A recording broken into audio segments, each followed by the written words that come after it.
एकदा की हा नान तुम्ही बनवला तर नेहमीच मुलांपासून मोठ्यांपर्यंत सर्वजण याचीच फर्माईश करतील. मैद्याचा वापर मुळीच न करता पौष्टिक असा चविष्ट गव्हाच्या पिठाचा नान अगदी सोप्या पद्धतीने झटपट तयार करून घेऊया.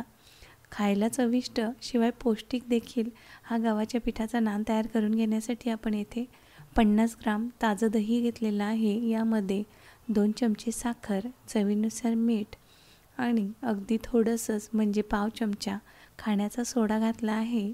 दह्यामध्ये साखर, मीठ आणि खाण्याचा सोडा हलक्या हाताने मिक्स करून घ्यायचा आहे.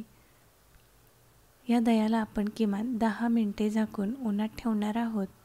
म्हणजे जे हे दह्याचं मिश्रण आहे ते हलकंसं फुलून येईल. यामध्ये थोडेसे बुडबुडे तयार होतील. जी चव आपण मार्केटमध्ये नान खातो त्या चवीसाठी हे दही किमान 10 मिनिटे आपण उन्हात ठेवलेलं आहे. यानंतर गव्हाचं पीठ घेऊन त्यामध्ये दह्याचं जे मिश्रण आहे ते टाकायचं आहे. हे पीठ मळताना आपण पाण्याचा वापर मुळीच न करता जे दह्याचं मिश्रण आहे त्यामध्येच गव्हाचं पीठ मळून घेणार आहोत. आवश्यकतेनुसार यामध्ये गव्हाचं पीठ ॲड करत चालायचं आहे. हलक्या हाताने छान मऊसूत हे पीठ मळून घ्यायचं आहे. यामध्ये बघू शकता हलकीशी जाळी तयार झालेली आहे. याच पद्धतीचं पीठ मळून घ्यायचं आहे. खूप याला मसळून घ्यायची गरज नाही किंवा मळून घ्यायची मुळीच गरज नाही. हलक्या हाताने फक्त संपूर्ण पीठ छान मळून झाले की त्याला आपण किमान 10 ते 15 मिनिटे झाकून ठेवूया.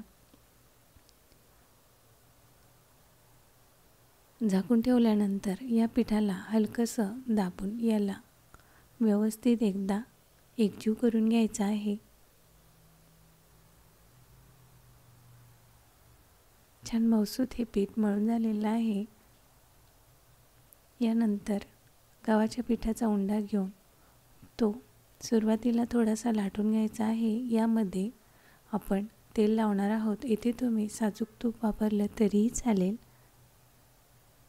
संपूर्ण गव्हाच्या पिठाच्या उंड्याला तेल लावून घेतलं की याला अर्धी बाजू फोल्ड करून जशी आपण पोटली तयार करतो त्या पद्धतीने याची देखील पोटली तयार करायची आहे. या जे कडा आहे त्या दाबून घेतल्या की याला पोटलीचा आकार देऊन वरची जी बाजू आहे ती हलक्या हाताने दाबून घ्यायची आहे. या पद्धतीने हा गव्हाच्या पिठाचा नान तयार केला की तो छान टुम्म फुगतो आणि आतून बाजूस देखील व्यवस्थित शेकला जातो. थोडंसं कोरडं गव्हाचं पीठ लावून याला आपण लाटून घेणार आहोत. अगदीच जाड किंवा अगदीच बारीक न करता मध्यम आकाराचा हा नान तयार करून घ्यायचा आहे. यावर आता तीळ घातले आहे. यानंतर बारीक चिरून घेतलेली कोथिंबीर देखील घातली आहे.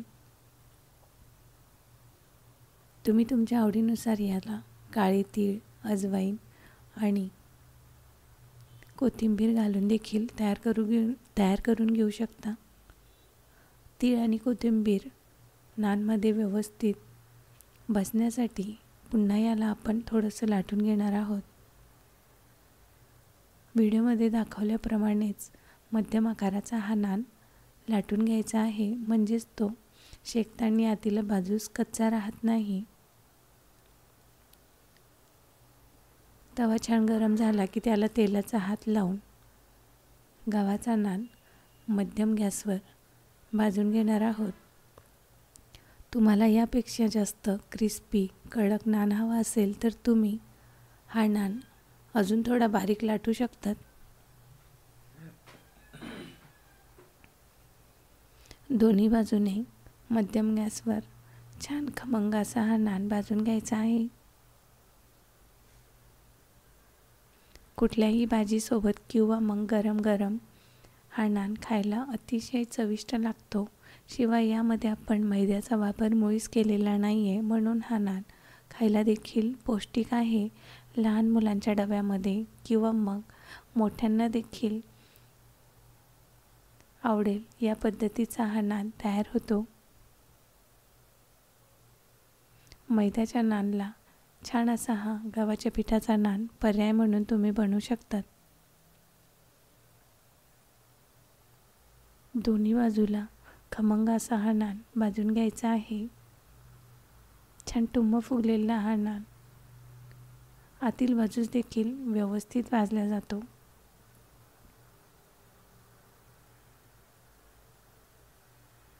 अगदी झटपट तयार होणारा सोप्या पद्धतीचा गव्हाच्या पिठापासून घरच्या घरी हा नान एकदा नक्की ट्राय करून बघा.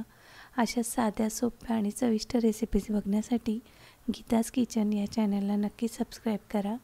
व्हिडिओ आवडला असेल तर व्हिडिओला एक लाईक नक्की करा. ही रेसिपी जर तुम्हाला आवडली असेल तर तुमच्या मित्रपरिवारासह नक्की शेअर करा. व्हिडिओ संपूर्ण बघितल्याबद्दल तुमचे खूप खूप धन्यवाद.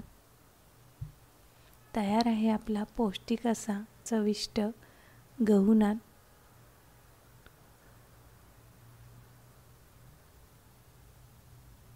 खमंग, खुसखुशीत, झटपट तयार होणारा हा नान पाहताक्षणी सर्वांनाच खायची इच्छा होते.